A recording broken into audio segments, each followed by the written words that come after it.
Metropolitan Radio presenta 6, 5, 4, 3, 2, 1. Comienza con Altura, un programa inteligente para mentes inquietas, con Lola Gracia. Muy buenas, bienvenidos una vez más a Con Altura. Hoy tenemos un invitado súper especial. Le tenía muchas ganas yo a este invitado y además en algún momento ha colaborado en algún evento cultural que organicé, un homenaje a Miguel Hernández, que seguro que se acuerda, Joaquín. Y fijaos si es conocido que tú pones Joaquín Cura en Google y sales tú. Buenas tardes, Joaquín Sánchez. Hola, muy buenas tardes. Pero es curiosísimo porque pones Joaquín Cura, ya está, no hace falta ni poner apellido, ni poner que eres de Murcia, nada de nada. Y ahí sales un montón de fotos tuyas, muchas entrevistas que te han hecho, tu biografía de la OAC, en fin, toda esa documentación que necesitamos siempre para preparar un poco la entrevista. Y claro, vamos a hablar de muchas cosas, Joaquín, pero claro, yo me acordé de ti en el momento en que falleció el Papa Francisco, que bueno, era una cosa ya casi que se esperaba porque se le veía muy malito, con el que tú tenías una muy buena relación, ¿no, Joaquín? Sí, yo lo conocí personalmente en el 2014, en el primer encuentro mundial de movimientos populares en Roma, y la verdad que fue una experiencia impactante, cercana, porque además el mensaje que nos transmitió desde la total libertad nos llamó la atención. O sea, él hablaba con total libertad, lo que pensaba, lo que quería, lo exponía. Un hombre afectivo, cariñoso.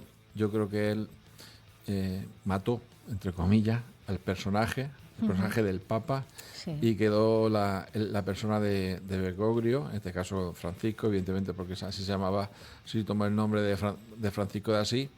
Y yo creo que fue un hombre que nos enseñó a ser un buen pastor y un profeta. Hay varias cosas que nos llamaron la atención en el funeral, por ejemplo, el que llevase sus zapatos gastados, el que no se le enterrase donde los demás papas, sino en Santa María Maggiore, debajo de la Virgen, debajo de una mujer, toda una declaración de intenciones. Sí, bueno, él cuando lo nombraron papa, es curioso porque él no quería, lo había manifestado y es verdad que él en ningún momento hizo ningún esfuerzo ni intentó convencer a nadie para que lo votaran. Él sabía que, bueno, que era una opción que estaba ahí, que había gente que lo iba a votar, pero bueno, como había dos corrientes en ese momento que estaban disputándose el papado, él llevaba su maleta pequeña porque iba a volver. Y bueno, lo que son circunstancias a veces de la vida, esas dos corrientes no se pusieron de acuerdo y una de las corrientes por final en un enfado, parece ser que fue así, pues dijo, mira, ni para ti ni para mí, para el Papa para Bergoglio, ¿no? Uh-huh. Y entonces, pues bueno, incluso cuentan una historia, no sé si será cierto, pero bueno, parece ser que sí, que cuando iban saliendo Bergoglio, él se asustó, él pidió que se parara la votación, le dijeron que no se podía parar, que él después podía renunciar, si salía él con el 75% podía renunciar.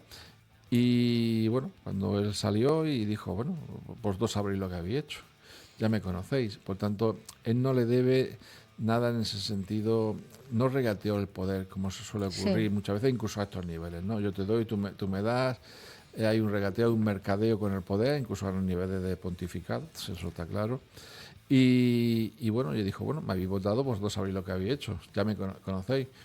Y cuando iba a salir, pues ya tuvo, digamos, ya puso en el centro su imagen, ¿no? Y su valentía y sus convicciones. Uh-huh. Le pusieron los zapatos rojos, famosos, y dijo, no, mire, los zapatos que llevo le vienen muy bien a mis pies. Porque son zapatos que están muy adaptados, yo peso mucho y iban a dar también otro medallón. Dijo, no, la cruz que llevo es muy sencilla y muy bien. Le querían poner un manto también. Bueno, yo dijo que no. Dice, yo salgo así, como estoy. Ya generó pues cierta disputa porque él se negó a aceptar las presiones de esa curia sí. que rodea al Papa y al final hace lo que dice la curia. Y él tenía muy claro que no iba a aceptar lo que dijera la curia. Claro, porque de hecho como no tenía claro ni ningún interés en ser Papa, no iba a ceder ante nada, porque realmente no estaba por estar ahí de máximo pontífice, como se suele decir. Sí que es verdad que yo creo que en Francisco, en el Papa Francisco, se ha dado esa visión nueva de la Iglesia.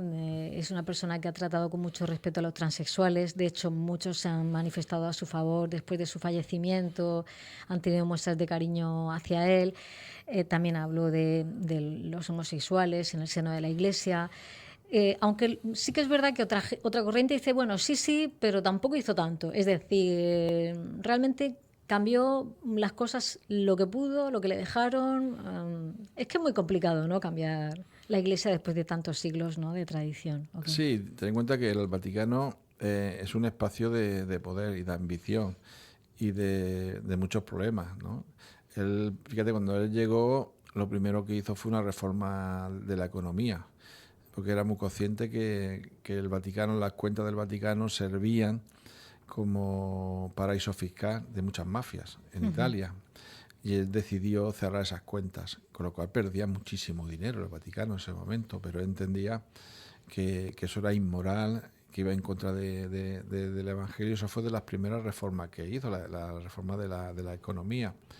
Porque previamente la dimisión, hay que conectarlo con Benedicto XVI. Cuando sí. Benedicto XVI dimite, él solicita un informe interno. Bueno, él sabría perfectamente lo que había, pero bueno, él pide un informe interno que fuera lo sincero, ese informe. Con toda la crudeza del mundo, él dice, yo quiero un informe con toda la crudeza del mundo, ¿no? Decirme lo que hay en todos los rincones del Vaticano, que son muchos rincones, ¿no? Cuando Benedicto XVI lee ese documento, se viene abajo, ¿no? Y bueno, dice, yo no tengo fuerza para cambiar de orientación y de dirección el Vaticano, que venga otro papa, otro compañero, otro hermano y pueda hacerlo. De hecho, pues, Benedicto XVI y Francisco hablan y bueno, el Francisco ya, pues, una de las primeras reformas que hace es la economía.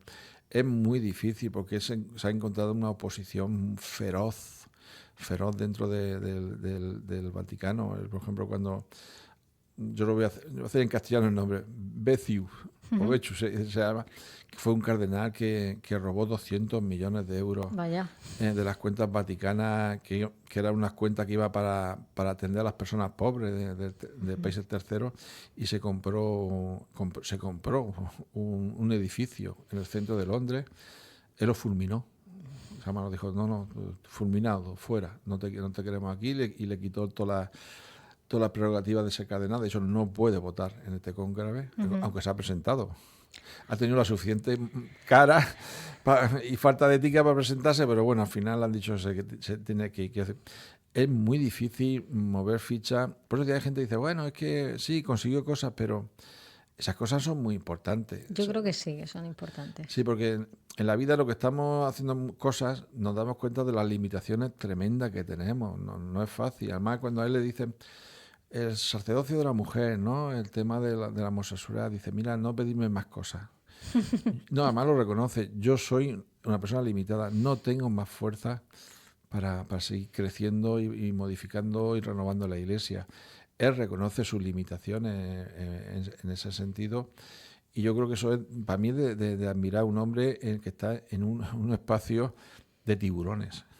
Desde luego. ¿Y ahora qué va a pasar? Porque sí que he oído que el Papa Francisco se encargó durante estos años de poner a cardenales, digamos, de su cuerda, para que el siguiente papa fuese también de su estilo. ¿Esto puede pasar o no puede pasar? Yo que ahí sí que me pierdo. En todo este tema de las liturgias de elección de papa no entiendo mucho, pero algo así he oído. No sé, ¿qué puede pasar con esto?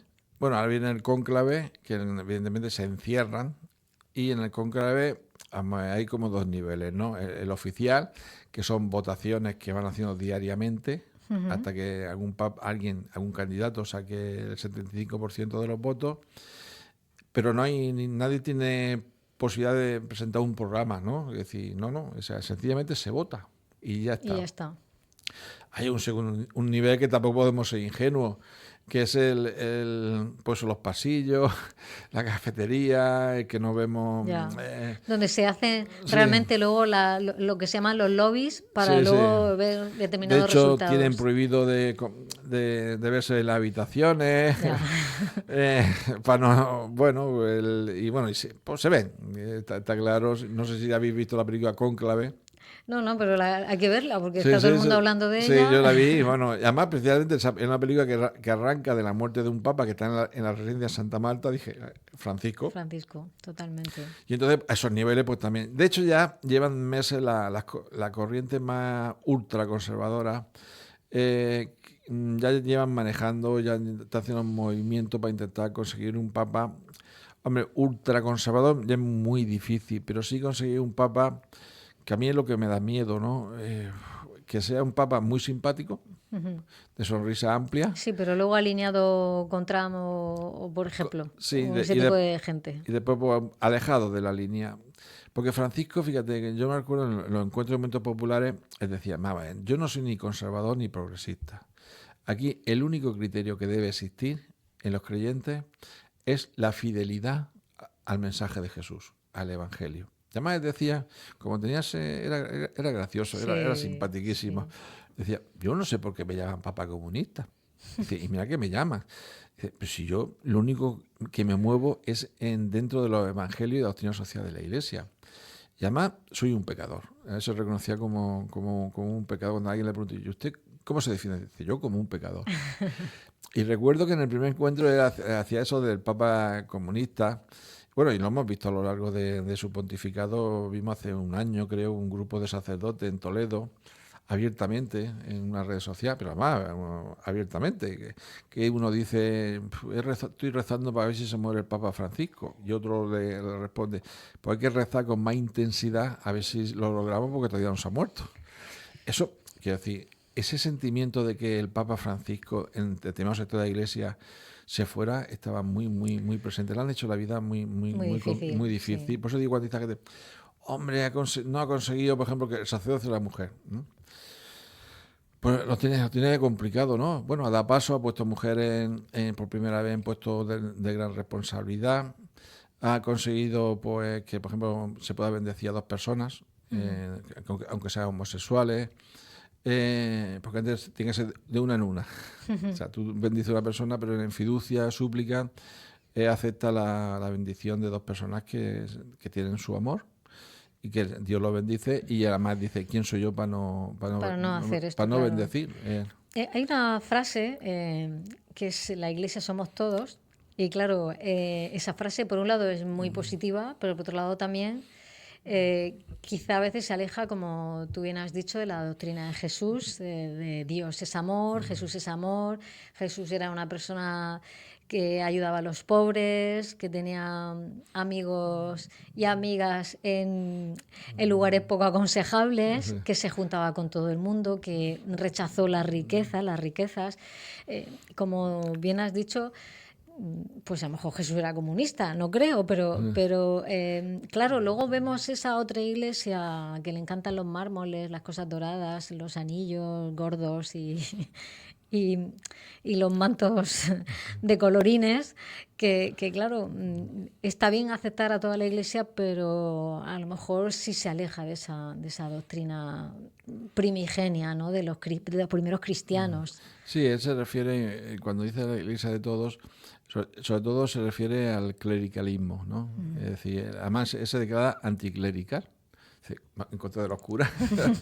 Pues si él también era sacerdote, porque él dice que los laicos y las laicas tienen un protagonismo dentro de la iglesia, que es el pueblo de Dios que está en camino, y él manifiesta abiertamente su anticlericalismo, eso de que sean los curas los obispos, que gobiernen la iglesia desde el poder, la ambición, desde el confort, desde el lujo.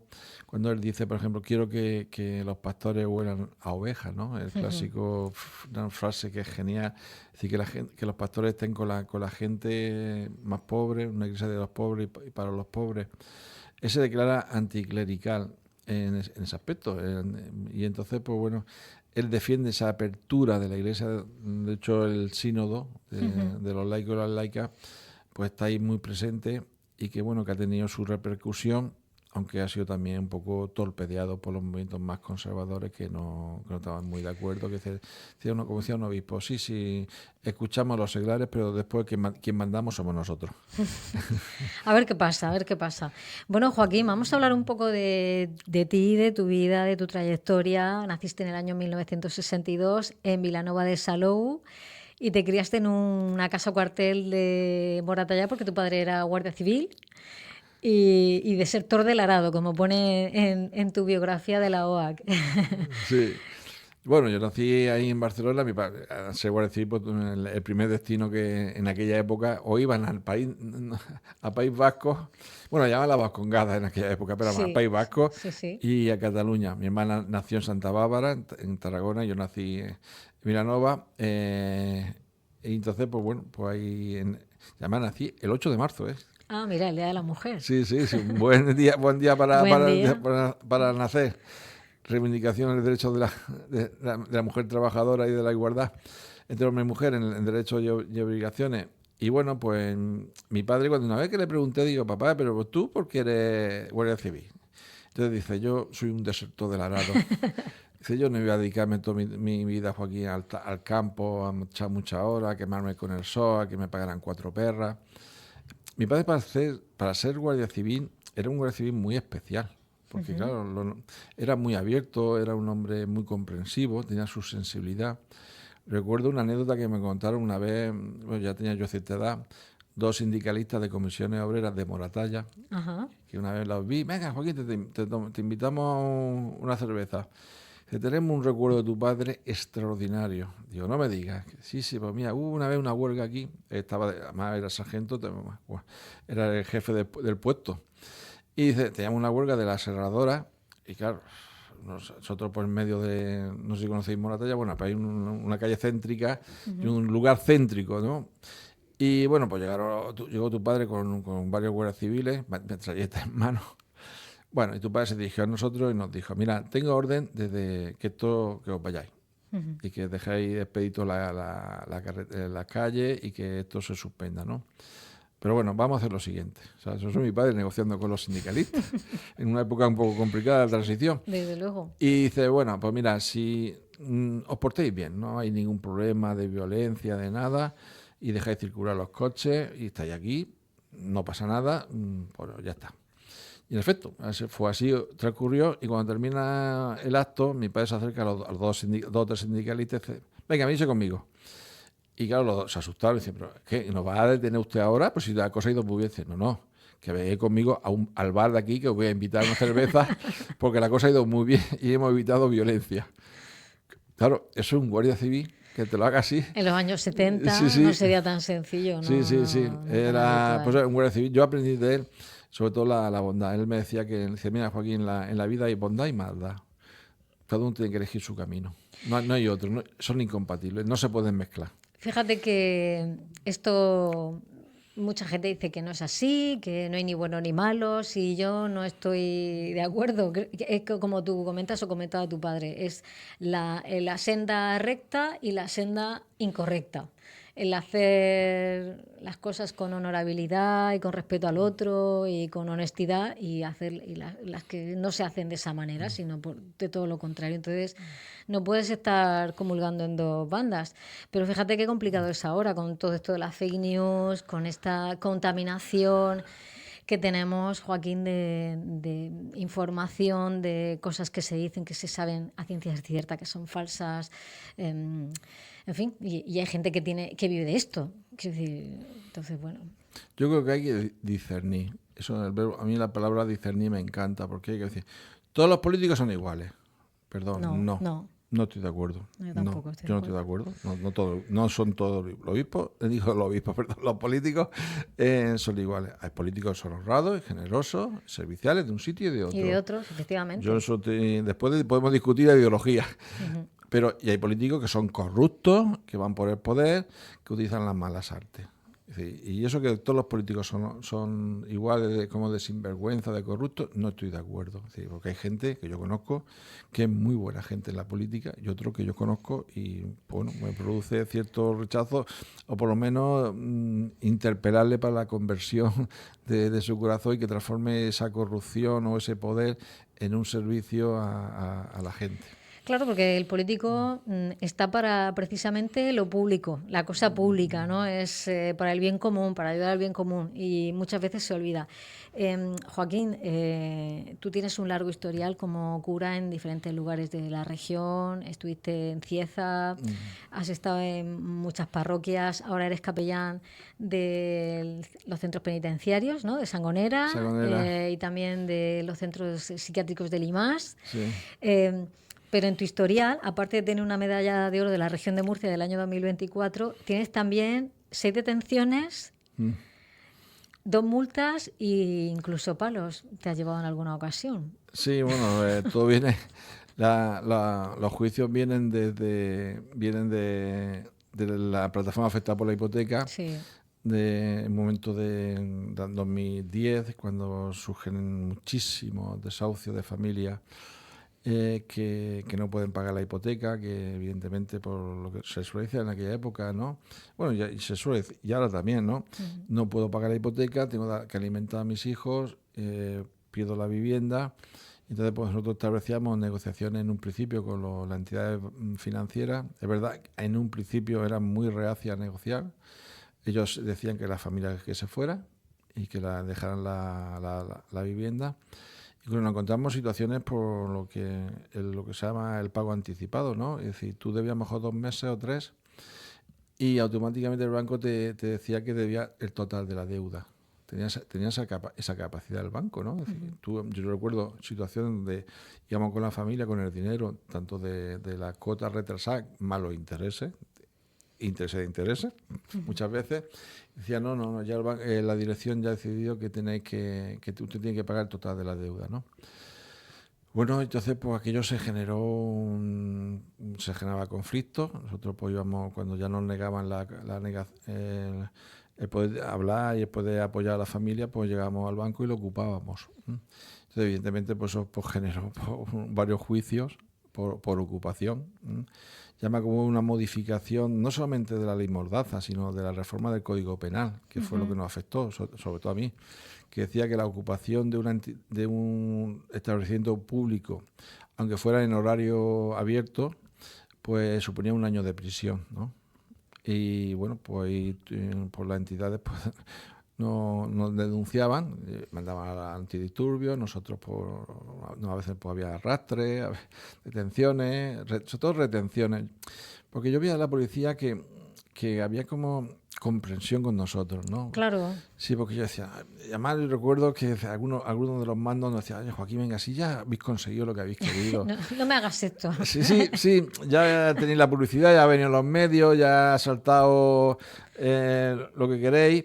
Dice, pero claro, si persistís en vuestra actitud, os tenemos que sacar a la fuerza y además no queremos deteneros y llevaros a comisaría. Bueno, y a veces, pues en fin, pues nos tomaban nota, evidentemente, nos identificaban, como no podía ser otra cosa, pero había cierta comprensión, ¿no? En ese sentido, bueno, tuvimos varios juicios que los ganamos todos. Pasa que hubo un momento que se hizo un poco peligroso porque, claro, te decían, ya sabéis que tenéis varios juicios y algunos sois fijos.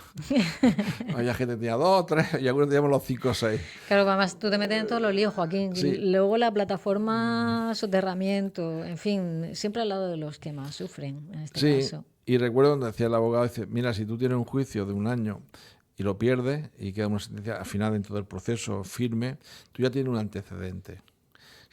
Como tiene varios juicios, tiene el siguiente juicio y sale también acusado, tú ya tienes un antecedente, con lo cual entra en prisión. Ya te complica la vida. Sí, no, te decía el abogado, entráis en prisión, sí, que sepáis que a lo mejor en 7, 8 años, 9, cuando los procesos se vayan realizando, ya que yo la verdad que te impacta, ¿no? Y sobre todo, yo recuerdo la familia, los amigos y amigas, como te decía, mira, para ya un poco, ponle límite, mira, ya has luchado. Había gente que decía, cuando llegue la policía nos salimos del banco, y otro decía, bueno, nos quedamos. Sí, pero es verdad que la gente que está a tu lado también sufre, ¿no? Un poco, Sí, mucho. Yo me imagino, pues, por ejemplo, Miguel Hernández, que le decía a Josefina, ay, no seas tan cabezón, que... Y mira al final lo que le pasó al pobre Miguel.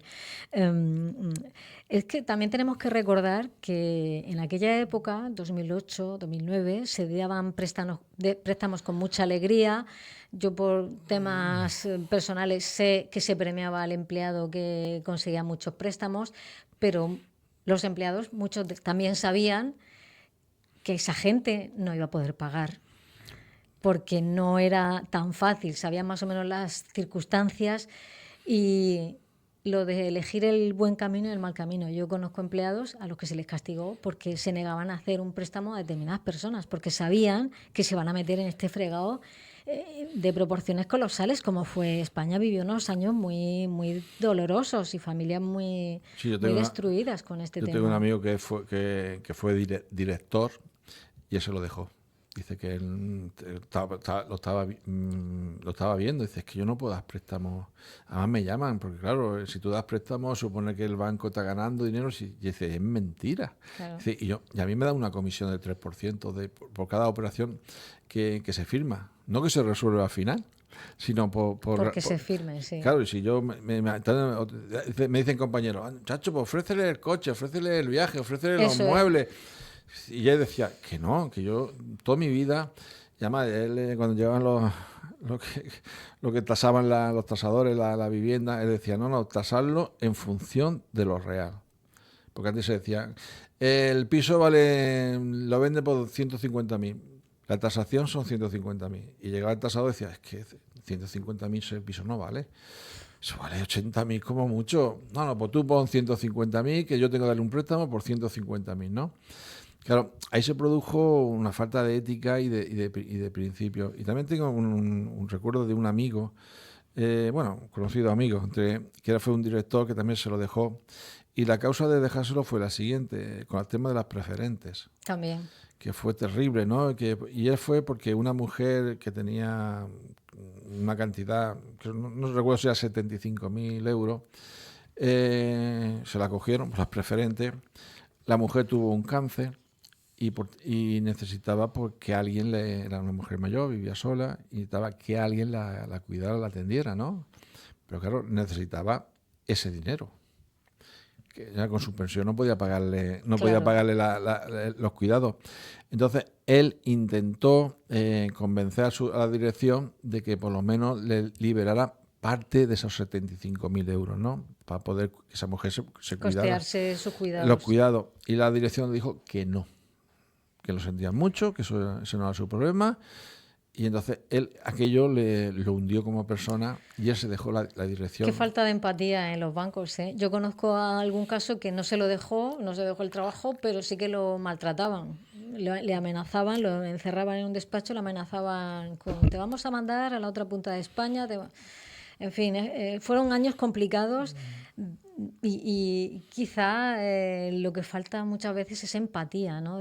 Por parte de los grandes directivos de estas grandes empresas, que está muy bien ser un gran directivo de una gran empresa, pero hay que tener un poco de empatía con los demás, ¿no? Yo creo que en la sociedad que estamos se penaliza la bondad, se penaliza la ética, se penaliza la honradez y la honestidad y se premia todo lo contrario.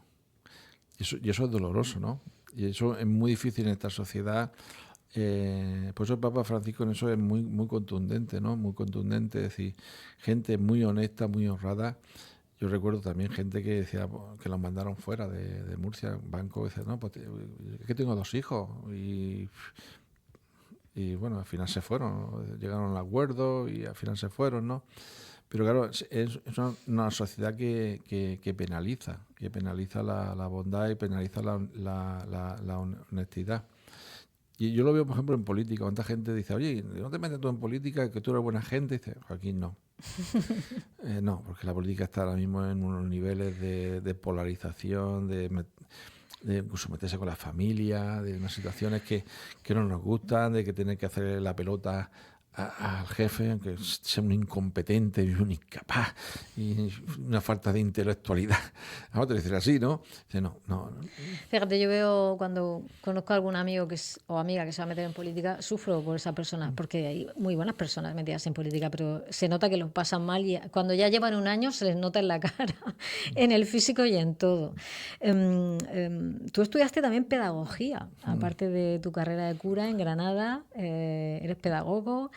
¿Y por qué? ¿Por qué de pronto dijiste, necesito ampliar mi formación? Sí, bueno, yo no llegué a terminar. Yo empecé, antes de ir al seminario, estudié pedagogía.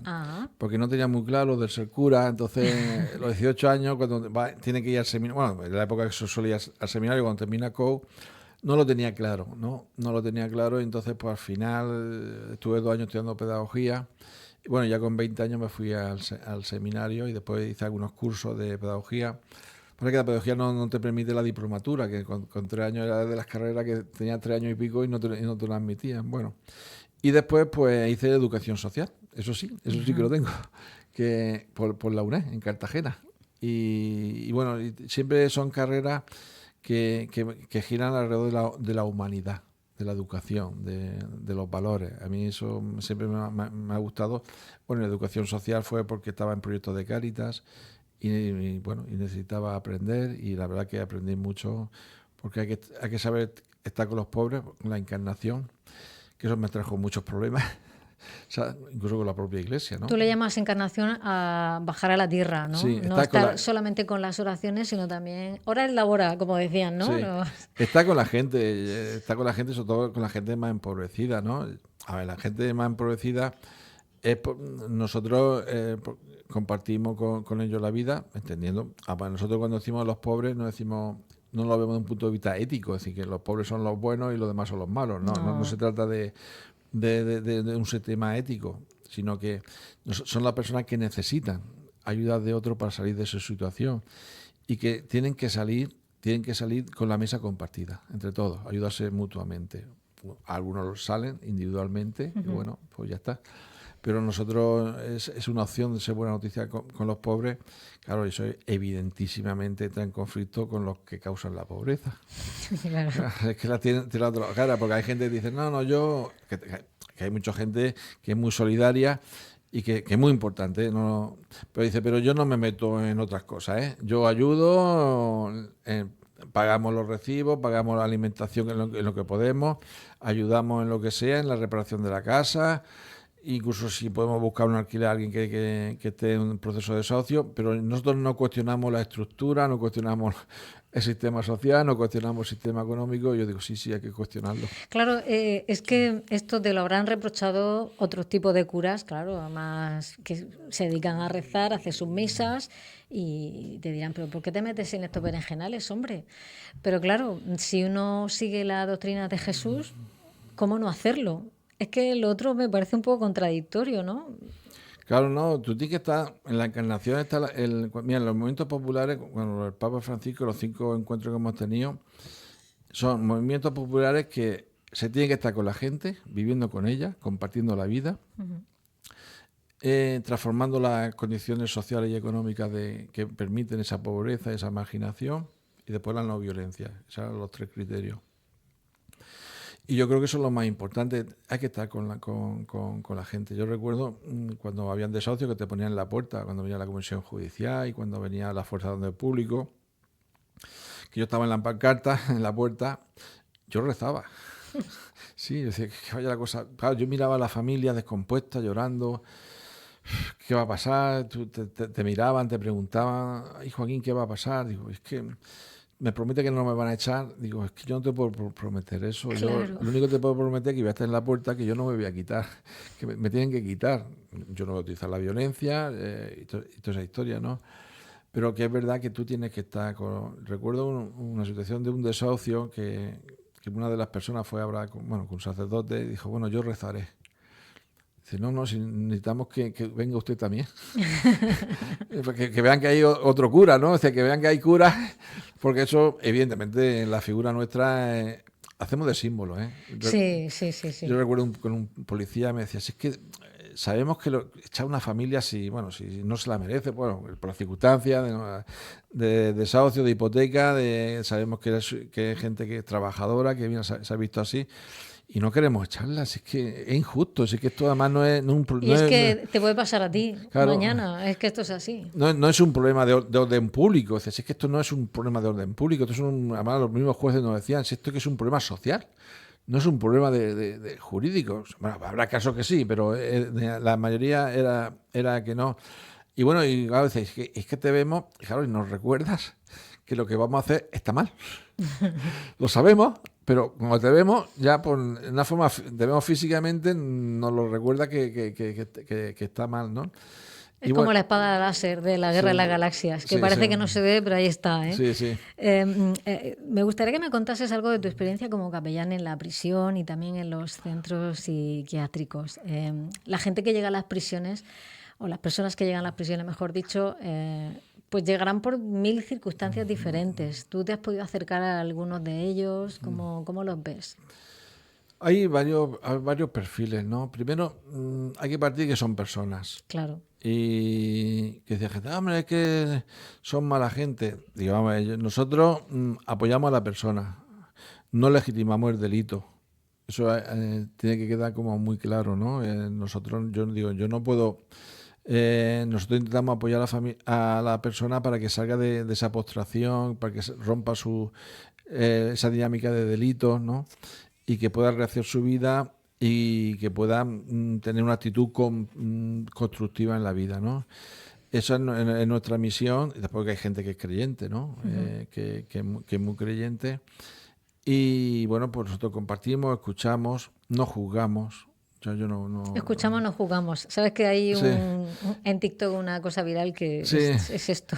Sí. Escuchamos, no jugamos. Y entonces, pues, yo creo que eso es muy importante, que ellos vean que tú los quieres, que estás cercano, que, oye, puedes llamarte de mi familia, pues tú llamas, en lo que puedas ayudar, que yo creo que eso es importante. Y bueno, pues esas son las realidades.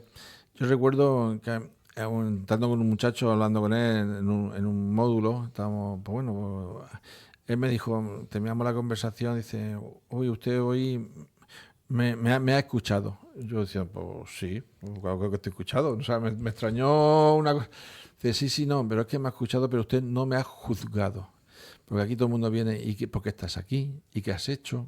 ¿Y cuántos años te han echado? Dice, yo fíjate, no fui consciente de eso. Yo estaba escuchándolo, pues bueno, y de vez en cuando pues hacíamos una pregunta, pero en plan humano, ¿no? Cercano. Sí. ¿Y tú cómo te sientes? ¿Y tu madre qué dice? ¿Y tu padre qué dice? ¿Tus hermanos? Esa línea humana de comprensión. Y él me dijo, no, me siento bien, la primera vez que no me juzga. Oye, ya que yo me enseñó. Y después que en la cárcel, claro, hay diversos perfiles, ¿no? Hay, por ejemplo, el perfil de la prisionalización. Uh-huh.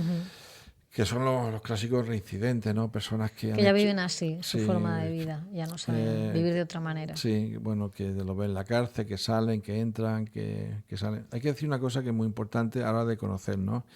Hay gente que comete un delito, o un presunto delito, uh-huh. Es detenido, va a juzgado, el juzgado lo manda preventivo a la prisión, y cuando lleva un tiempo, pues tiene que salir en espera de juicio. Hay gente que dice, pues si llevaba al mes ya está en la calle. Ya, pero vamos a ver, pero en espera de juicio. O sea, no que le hayan condenado un mes. O sea, una cosa es lo preventivo, otra cosa es ya la condena, ¿no? Que eso genera mucha confusión. Y después pues está por otras situaciones que son, digamos, más puntuales, pero también son más... Por ejemplo, una pelea, por ejemplo, con asesinato, ¿no?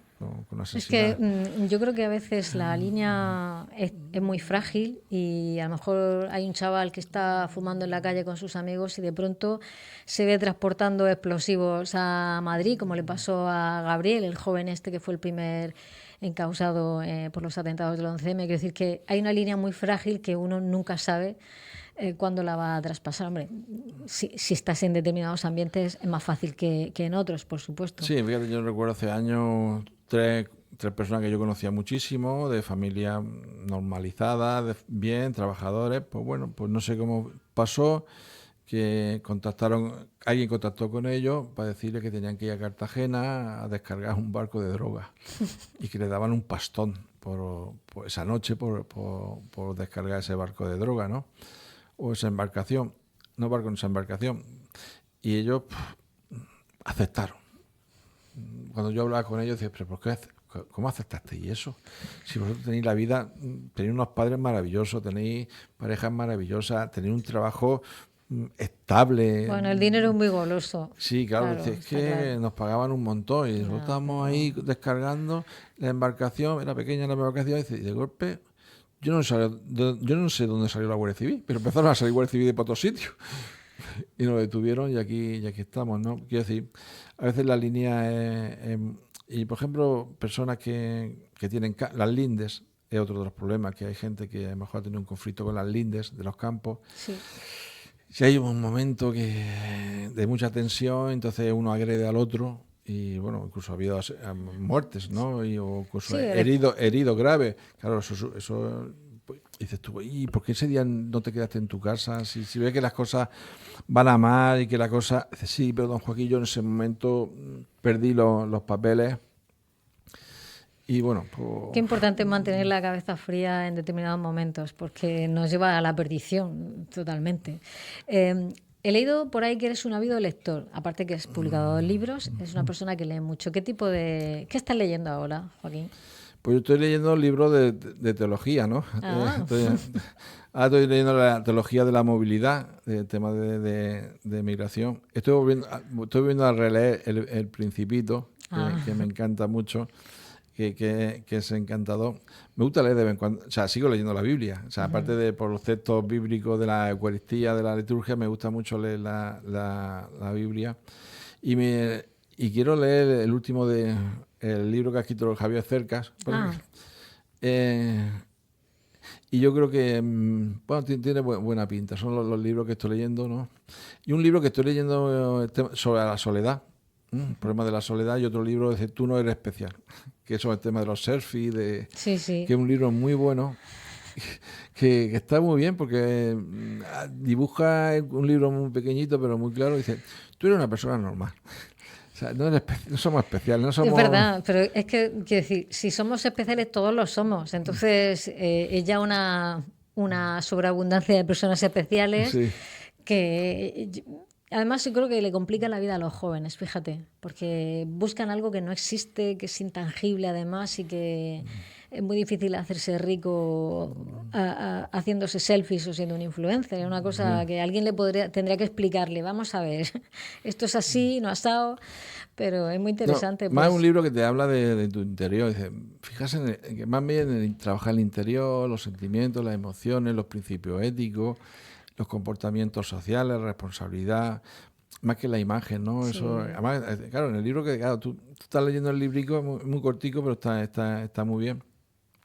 Dice, pues esa imagen que vemos tú vas por Murcia, ve a una persona porque se hace un selfie, va sola, no sé, hace un movimiento de piernas raro, así se pone en plan postureo, sonriendo al móvil, y dices tú, no sé esta foto. Hombre, sí, es para enviársela a alguien que tú quieres mucho, yo que sé, pero bueno, sí, tenemos un poco de tontería con esto, Joaquín, pero vivimos en la época de la imagen, es un poco complicado escapar de esta situación, pero ciertamente creo que todos los seres humanos en el fondo tenemos los mismos miedos, las mismas no percepciones, pero sí los mismos anhelos, en fin, creo que lo que quiere fundamentalmente el ser humano, es que lo quieran. Sí, yo creo que nos quiera y el querer, yo creo que esos dos, eso es muy importantísimo. Y además a mí cuando me pregunta la gente, dice, ¿y tú cómo aguantas esta tensión de los compromisos para allá, para acá? Yo siempre digo, bueno, primero por mi fe en el Dios de Jesús, ¿no? Por la mística del compromiso, de la encarnación, de esa buena noticia para la gente, sobre todo para los empobrecidos, ¿no? El propio sufrimiento de la gente de que conoces, ¿no? Que al final te haces amigo de esas personas, que no son usuarios, beneficiarios, bueno, que son gente que sino que al final forman parte de tu vida. Y por último, la amistad. Para mí es importantísimo. Yo recuerdo, tengo experiencia de gente, por ejemplo, una vez que ocupamos un banco, salimos, era muy tarde, y una familia dijo, no, digo, bueno, me voy a mi casa, tal. Dice, no, tú esta noche no te vas a tu casa, ¿cómo te vas solo? Con la tensión que tienes ahora mismo, tú te vienes a nuestra casa. Tú te vienes allí, hablamos, te tomas un vaso de leche, lo que tú quieras, hablamos, te desahogas, y si tienes que llorar, llora, y si no, pero tú te quedas esta noche con nosotros. Que es importante encontrar a Sí, alguien sí. así de vez en cuando, ¿no? Y alguien que te dé ese calor, incluso de madre, aunque no sea tu madre. O que te pregunten simplemente, ¿cómo estás? Como Sí. hiciste tú con aquel preso, ¿cómo estás? Sí. ¿Qué sientes? Algo tan sencillo y que hacemos tan poco. Yo creo que el abrazo es muy importante, la sonrisa, además abiertamente, ¿no? Yo creo que eso es muy importante, el estar cercano a la gente sin miedo, sin perjuicio, ¿no? Es que tú eres cura, o sea, no va a ser que piensen más de ti, pues, que piensen lo que dé la gana, quiero decir, porque pues, yo haré lo que tenga que hacer, quiero decir, pero yo no voy a ocultar mi expresión. Si yo veo a un amigo, pues le doy un abrazo, y si veo a una amiga, le doy otro abrazo, ¿no? Claro. Y ya está, y no pasa nada. No eres un pastelito que viene envasado al vacío en una bolsa de plástico. Fíjate, tengo una experiencia que fue muy bonita hace años, que estábamos en un proyecto de asentismo escolar y por Cieza, ¿no? Una zona marginal. Y bueno, y había un crío que dejó de ir a la escuela, entonces nos llamaba el director, oye, Joaquín, que este crío no viene a la escuela. Bueno, lo voy a visitar. Y recuerdo que era las 11 o 12 de la mañana, iba a su casa y me encontré al párroco, que era muy buen amigo y buena gente. Dice, ¿dónde va? Digo, pues voy aquí, que este zagal no va a la escuela, a ver qué pasa. Y la madre era prostituta, se dedicaba a la prostitución. Y cuando íbamos bajando a la escuela, y estaba, pues ¿te puedo acompañar? Digo, bueno, pues claro que sí, además tú tu parroquia, que sepa. Y cuando bajábamos, él se para, me coge el brazo y dice, oye Joaquín, ¿tú has pensado que si nos metemos en esa casa van a pensar que vamos a la casa de una prostituta, que vamos a hacer uso de... O sea, digo, porque piense lo que quiera. Yo voy a hablar con la madre y con el crío. A mí el resto que piense lo que... Qué importante, ¿eh? Sí. No tener tanta obsesión con el que dirán. Sí. Todavía a estas alturas del siglo XXI. Pues fíjate, cuando llegamos estaba el crío en la puerta, estuvimos hablando con él y dice... queremos hablar con tu madre. Dice, no, está ocupada. Bueno, hablamos con el crío, que digo, ¿qué pasa que no va a la escuela? Tal. Bueno, mañana voy. Me lo prometes. Hoy fue al día siguiente la criatura, ¿no? A veces simplemente un poco de atención logra un gran resultado. Sí. Un poco de cariño. Sí, el que esperen algo bueno de ti. Porque a veces eso de la profecía autocumplida, si piensan que lo vas a hacer todo mal, lo harás todo mal. Pero si piensan que lo vas a hacer todo bien, pues lo harás todo bien. Y bueno, por eso digo que hay que romper lo que hacía Papa Francisco. Si Papa Francisco hacía también, yo creo que a Jesús le llamaban borracho y mujeriego. Que claro. decir, bueno, pues ya vale, que te llamen como quieran. Yo creo que hay que estar muy cercano a la gente, ser muy expresivo, con naturalidad, o sea, lo que te salga de ti, evidentísimamente, ¿no? Y yo creo que eso es muy importante en la vida. Por ejemplo, cuando estás sonriendo haciendo misa, o te ríes, o haces gestos. Yo tengo feo la costumbre, a veces cuando estoy en la misa y veo a alguien conocido, le saco la lengua y lo saludo con la mano. Y hay gente, muchacho, ¿por qué haces eso? Digo, pues yo sé, porque me sale. Está en la casa Es una persona que tengo confianza. Claro. Hay dos temas que me gustaría tocar antes de terminar. Uno es tu trabajo también de ayuda a los refugiados con diferentes organizaciones que hay aquí en la región de Murcia. Sí que es verdad que Murcia es una región muy solidaria, ¿verdad? Con personas que lo necesitan mucho. Has estado, espérate, que lo tengo por aquí apuntado, porque de memoria no me lo sé, en Rizona, ¿vale? Y en Mozambique, puede ser también. También. Cuéntame, ¿cómo se llega a ayudar a esa gente? Porque es como complicado, ¿no? Uno piensa que los refugiados están allá muy lejos. ¿A qué puedes hacer tú por ellos? Fíjate, mi primera experiencia de refugiado fue en Casica. En la Casica. Catsica. Catsica. Sí, Catsica, perdón. Conté. Sí. Es que los griegos le ponen la T a todo eso. Y bueno, recuerdo que cuando empezaron a llegar las familias sirias, ¿no? Sobre todo de Siria, pues dijimos algunos, tenemos que ir para allá, echar una mano. ¿Y por qué os fuiste? Porque yo creo que el sentido de la vida, cada uno debemos tener un proyecto vital. darle un sentido a la vida. Y bueno, por algunos, nuestro sentido de la vida pasa por ahí. Entonces, tomamos iniciativas, a lo mejor que un poco irracionales en el sentido no negativo, sino dijimos, tenemos que ir para allá. Y se montó un grupo de gente y nos fuimos para allá y estuvimos en contacto con ellos. Y claro, ¿sabes lo que pasa? Cuando llega a conocer a la gente, yo digo muchas veces, cuando la gente rechaza, ¿no? Digo, es que porque no las conoce. Claro. Evidentemente, pues las conoces. Claro, sí, te vas a poder encontrar una persona mala, como en todos sitios, ¿no? Yo he ido a personas, al campo de refugiados y te puedes encontrar una persona que dice, tú, esta la tengo que poner yo, ¿no? Peligrosa, puede sí, ser porque es una peligrosa, persona sí. que no es fiable, ¿no? Es mala, ya está. ¿Qué vamos a hacer? Y bueno, pero la mayoría son gente buena, gente que te cuenta su historia, por qué han venido, te enseña las fotos de lo que fue su casa, lo que fue su trabajo.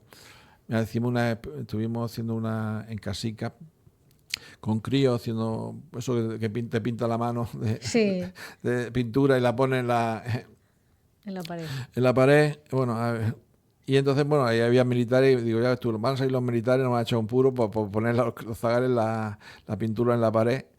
Oye, los militares griegos salieron y además sonrieron y muy bien, y hicieron fotos. Y yo recuerdo empezaron a salir gente adulta, hombres y mujeres, que se acercaron y nos dijeron si podían colaborar con nosotros en esa acción. Dijimos sí. Y después nos enteramos, hablando con ellos, bueno, el inglés es el idioma universal, ¿eh? Total, está clarísimo. Ay, yo solo lo llevo, yo lo llevo fatal, muy mal. La próxima carrera, filología inglesa. Y entonces decían, no, nosotros que éramos maestros. Quiero decir, y conoces toda su historia, y cuando tú conoces la historia, te empatiza con su dolor, y además que ellos te acogen a ti. O sea, aparte que tú vas a la acogida, ellos te abren las tiendas, ellos te abren todos sus espacios, y además son muy bonitos. Pues fíjate, yo recuerdo cuando, claro, muchos son musulmanes, ¿no? Uh-huh. Que vienen huyendo de los fundamentalismos musulmanes. Claro, claro. Y además muchos de ellos no son musulmanes no practicantes, que ya me enteré. Uh-huh. Igual que decimos católicos no practicantes, y hay una familia, musulmana, yo creo que no practicante, y me dicen, ¿tú, baby? Claro, y yo dije, no, yo no, baby. Claro, y yo diciendo, madre mía, ¿cómo le explico yo esto de no, baby? Claro, y a mí pensaba que si yo me declaraba cristiano, católico, que se podía romper la amistad. Uh-huh. Yo con mi prejuicio, ¿no? ¿Tú no, baby? Bueno, es verdad que también el hijo me tocó la barriga. No, tú, baby. Digo, vale, qué gracioso. Entonces yo saqué la cruz, ¿no? Y dije, no, yo católico, sacerdote, prié. Bueno, se emocionaron. Entonces me dijeron, no, my friend, Habibi. O sea, Habibi, te queremos. Nuestro hermano. Bueno, nos dimos un abrazo. Ella, que es mujer, que son difíciles, me dio un abrazo. Ella me dio un abrazo y los críos nos abrazamos. Y al día siguiente todo el mundo me llamaba Baba. Se corrió por el campo de refugiados, Baba, Baba, Baba. O sea, musulmanes, Baba, sí. Baba. Quiero decir, que cuando tú conoces a la gente, no hay fronteras, no hay prejuicios. No hay religiones tampoco. No. Cada uno teníamos nuestras religiones, pero compartíamos la vida. Yo creo que eso es importante. Fue una experiencia muy bonita. Y la gente era muy solidaria y es solidaria, ¿no? Porque que empatizamos con... A veces nos podemos ver desbordados, porque, ¿verdad? Fíjate, yo este fin de semana en Tenerife, con Justicia Va, por el tema de la migración, y la gente allí también dice lo mismo, estamos acogiendo, haciendo lo que podemos, entendemos el por qué vienen, pero estamos desbordados. Pero entienden por qué vienen. O sea, otra cosa es que tú te sientas desbordado, pero no hay rechazo. No hay rechazo, no. O sea, no dicen, que no vengan, que no queremos saber nada. Es complicado porque tú en su lugar harías lo mismo. Sí. Si tu país está en guerra o donde vives solo hay miseria y vas a ver morir a tus hijos, escapas de ahí, evidentemente. Todo, sí. Lo haríamos todo. Es humano, es claro. humano. Nos queda muy poquito tiempo. Tenemos que hablar de la plataforma Soterramiento, que creo que fue un movimiento muy importante y ha logrado pues que por fin el tren vaya por debajo del barrio del Progreso y de otras zonas. Lo que yo no entiendo, Joaquín, es por qué había esa oposición tan feroz a que las vías del tren fuesen por debajo. Los que hemos pasado parte de la infancia cerca de una vía del tren podemos entender el miedo que daba el tren, el miedo que da que te puede pillar y, en fin, condiciona la vida, condiciona todo. Sí, bueno, había un proyecto de 2006 que era el AVE soterrado. Sí. O sea, la plataforma por soterramiento, independientemente de que sea AVE o no AVE, ellos decían que las vías por debajo, la gente por arriba y el tren por debajo, ¿no? Bueno, había un apoyado por el gobierno central, el gobierno autonómico, el ayuntamiento, es decir, por todos los partidos. Bueno, y se cambia la decisión y dicen, bueno, que no hay dinero y que, bueno, no se puede soterrar, que tiene que ser el AVE en superficie. Pero claro, se hizo desde la mentira. O sea, porque se decía, no, que viene soterrado, que viene soterrado. Y entonces, claro, la plataforma que yo colaboré en ese momento se sentía angustiosa de ver que venía el tren en superficie y que la gente seguía pensando que iba a venir soterrado.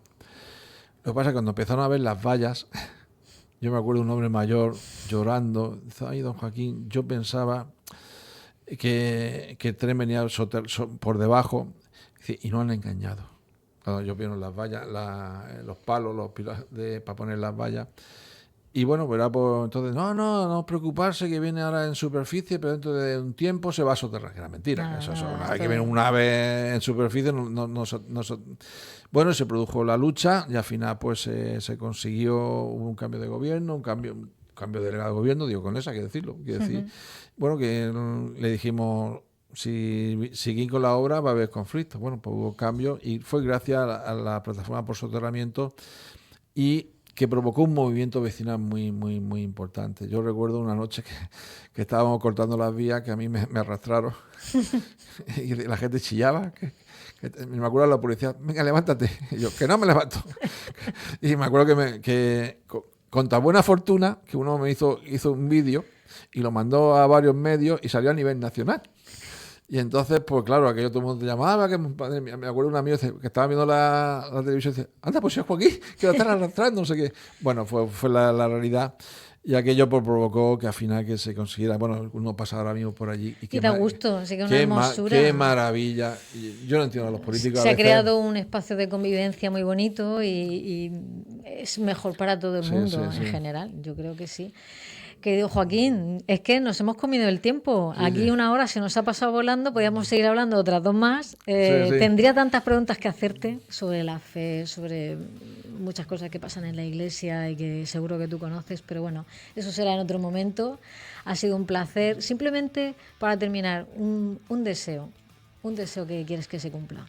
Que seamos constructores de la paz y de la justicia social. Yo creo que eso es importantísimo, pero constructores, que pongamos nuestro grano de arena. A mí este mundo me duele, me preocupa y me asusta, pero tenemos que ser constructores, no desanimamos la indiferencia, sino seguir construyendo la paz y la justicia social. Pues con esperanza. Con esperanza. Dicho queda, nos volvemos a ver en la próxima semana aquí en Con Altura. Hasta pronto.